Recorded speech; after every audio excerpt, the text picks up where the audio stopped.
अनु की नई नई शादी हुई थी। बहुत सपने सजाए थे उसके जैसे हर लड़की के होते हैं।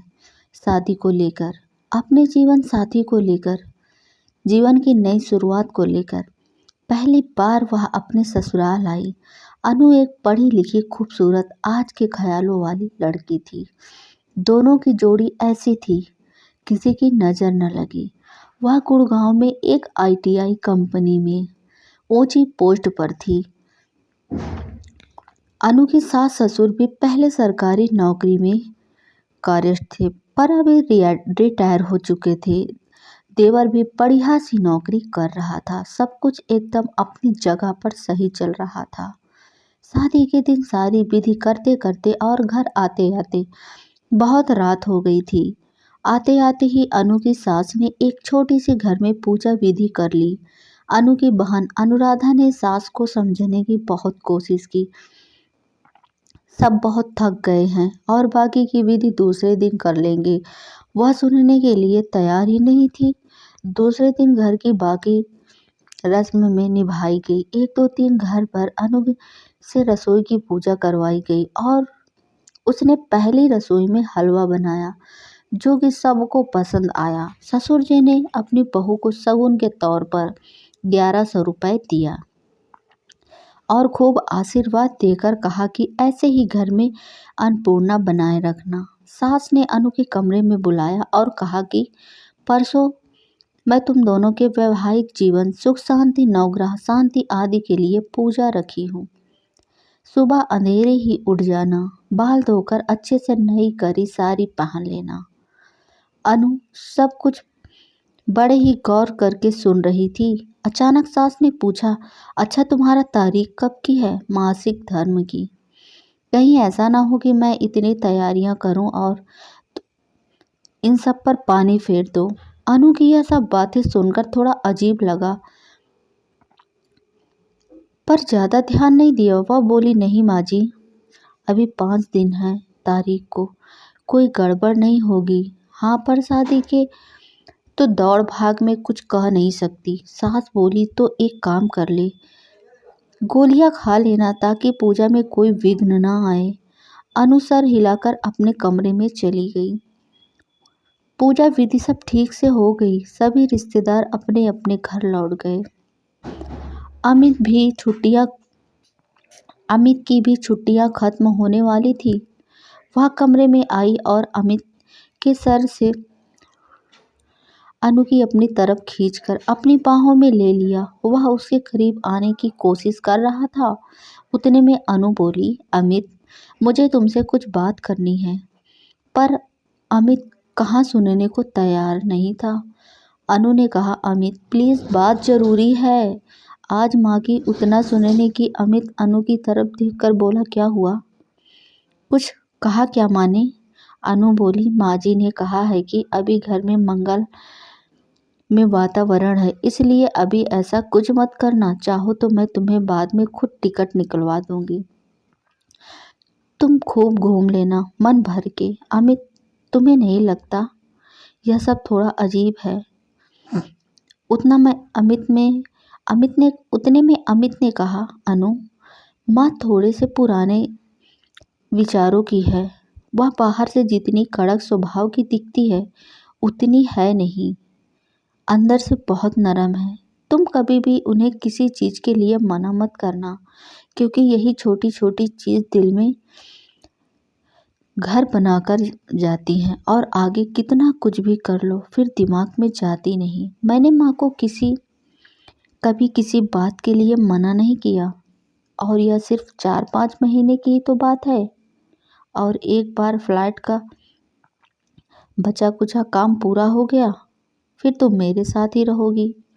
फिर तुम्हें जैसा रहना हो वैसा मेरे साथ से कोई बंधन नहीं रहेगा। उसे अमित की सारी बातें समझ में आ गई और उसकी मम्मी ने यह समझाया था कि शुरुआत के कुछ दिन ससुराल वाले जैसा ही करना चाहें, तुम्हारी इच्छा हो या ना हो। अगर तुम्हें सभी के दिलों में अपनी जगह बनानी है तो तुम वैसा ही करना जैसे तुम्हारे घर वाले चाहते हैं।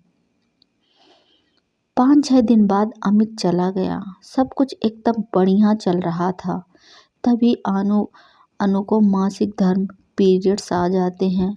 अब तो उसकी सास उसकी बात करना तो दूर, उसकी तरफ देखने तक को तैयार नहीं थी। स्टोर रूम में उसे रहने के लिए कहा और वहीं उसका खाना पीना सब कुछ भी जैसे तैसे उन्होंने 4-5 दिन निकाले। और आगे से पीरियड्स आने पर मम्मी के यहाँ जाना ठीक होगा। यह अनु ने कहा तो सासू माँ बोली कि हाँ सही भी है, घर भी अपवित्र नहीं होगा और मुझे बार बार छुआछूत के कारण साफ सफाई भी करनी नहीं पड़ेगी। लोग कहते हैं यह सब भगवान को चढ़ता है। चढ़ता नहीं फिर फूल कैसे चढ़ जाते हैं? भगवान को फूल आने के बाद ही तो एक पेड़ को फल आते हैं। वैसा ही एक स्त्री का शरीर होता है। गर्भधारण के लिए मासिक धर्म जरूरी है। इसके बिना तो संतान इंसान का जन्म ही नहीं हो सकता। जाने दो क्यों मैं इतना सोच रही हूँ। मुझे यहाँ कहाँ रहना है, 4-5 महीने ही तो निकालने हैं। ऐसा कहकर उसने खुद को समझाया। थोड़े दिनों बाद कभी तीज त्योहार तो कभी कोई पूजा, कभी कभी कुछ ऐसा कहकर अनु की गोलियां लेने के लिए कहा जाता और ना खाती तो घर में लड़ाई ना हो, इसलिए वह लेती रहती। इससे उसका वजन बढ़ने लग गया। समझ नहीं आ रहा था ऐसा क्यों। खाना भी लिमिट में ले रही थी, एक्सरसाइज भी समय पर करती थी। चिड़चिड़ी बहुत हो गई थी और शारीरिक और मानसिक तनाव वह अलग। पर अमित के पास जाकर सब ठीक हो जाएगा ऐसा सोचकर वह खुश हो जाती। कहते कहते साल भर निकल गए। अब कहीं जाकर वह अमित के साथ रहने लगी। अपने फ्लैट में सब कुछ बढ़िया चल रहा था एकदम। कभी कभार सास का फोन आ जाता, कभी यह पूजा, और वैसे कोई बात तो हो तो गोलियां ले लेना। अमित तो मना ही नहीं कर सकता और वह खुद ही समझता कि बस एक बार कहीं नौकरी लग जाए तो यह कहकर मना कर दूंगी कि छुट्टियां नहीं मिल रही हैं और बार बार गोलियां भी लेनी नहीं पड़ेंगी। ऐसे ही छुट्टियां में दोनों घर आए। सभी नाते रिश्तेदार भी आए हुए थे। तभी अमित की बुआ जी बोली, बहू हमें पता है तुम दोनों नए ख्यालात के हो, पर शादी के 3 साल हो गए। कुछ सोचा है बच्चों के बारे में या अभी और समय चाहिए? यह तो भगवान के हाथ धोकर पीछे पड़ी है मेरी भाभी, पर कोई खुशखबरी मिलेगी ऐसा लगता है। लग तो नहीं रहा है। और सभी उसकी तरफ देखकर हंसने लगे और अनु को यह बात तीर की तरह लगी थी। उसने कमरे में जाकर अमित से कहा,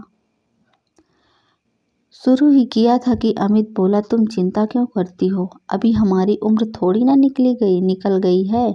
घर जाकर किसी अच्छे से डॉक्टर को दिखाकर इलाज करवा लेंगे। 2-3 दिन बाद से एक अच्छे गायनिक के पास गए। डॉक्टर ने बैठने के लिए कहा। उन्होंने डॉक्टर की सारी बातें विस्तार से बताई।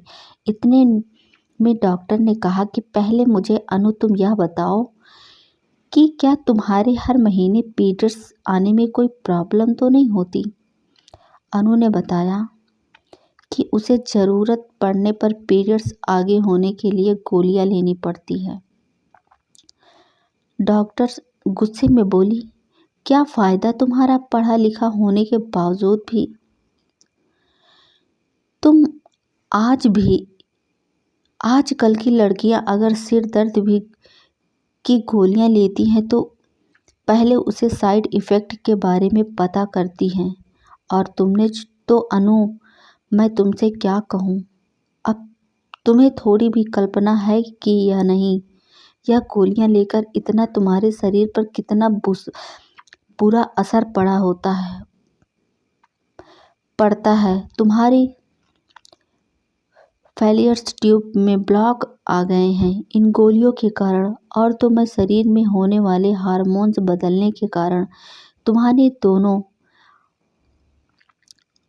ओवरी डैमेज हो गई हैं, तुम्हारे गर्भाशय में गांठें बन गई हैं, तुम्हारे माँ बनने के चांसेस कम हैं पर 90% तक हो गए हैं। फिर भी मैं कोशिश करूँगी, पहले गोलियाँ देकर देखती हूँ, अगर गांठें गल गई तो वरना तुम्हारा गर्भाशय निकालना पड़ेगा क्योंकि इन्फेक्शन भी फैल सकता है। यह बातें सुनकर अनु के हाथ पैर ठंडे पड़ गए। अमित का भी यही हाल था। उन्होंने सोचा भी नहीं होगा कि इसका परिणाम इतना भयानक होगा। वह गुस्से में उठी और डॉक्टर से बोली, मुझे पता है मुझे यह नहीं कहना चाहिए, लेकिन आप बताओ मुझे ऑपरेशन के लिए कब आना है। डॉक्टर बोली, आप यह क्या कह रही हो श्रीमती अनु, और नहीं तो क्या, न गर्भाशय रहेगा, न पीरियड्स आएंगे और न मेरे कारण किसी का घर अपवित्र होगा। सही कहा ना। मैं अमित और वहाँ से चली गई। अमित की राह न देखते हुए अमित के पास इसका कोई जवाब नहीं था। आज हम 21वीं सदी में जी रहे हैं। मैं छुआछूत और पवित्र से सब बातें पहले छुआछूत करती थी, और औरतों को अलग बैठना, उसके पीछे भी उनके कारण थे। पर सिर्फ घर पवित्र ही हो जाए, अपवित्र हो जाएगा या पूजा विधि रह जाएगी। इसके लिए पीरियड्स के ना आने के लिए गोलियां लेना, यह अपने शरीर पर एक प्रकार से अत्याचार ही तो है। और इन गोलियों को दुष्परिणाम भी बहुत भयानक है। जो गलती अनु ने की है वह आप न करें, बस यही गुजारिश है। और कोई भी करता हो तो उसे आप उसको ज़रूर रहने दें। यह गोलियां बिल्कुल न खाएं, इससे आपको आपके शरीर को नुकसान के सिवा फ़ायदा नहीं होने वाला है। तो कहानी के माध्यम से मैं आप तक को यह बातें समझाना चाहती थी, और यही है कहानी के माध्यम से आप तक पहुंचाना चाहती थी। मुझे तो मैं पहुंचा दिया है। धन्यवाद। ऐसा भूल के भी आप लोग नहीं करें। Thanks for watching video. मिलते हैं अगले स्टोरी में। धन्यवाद।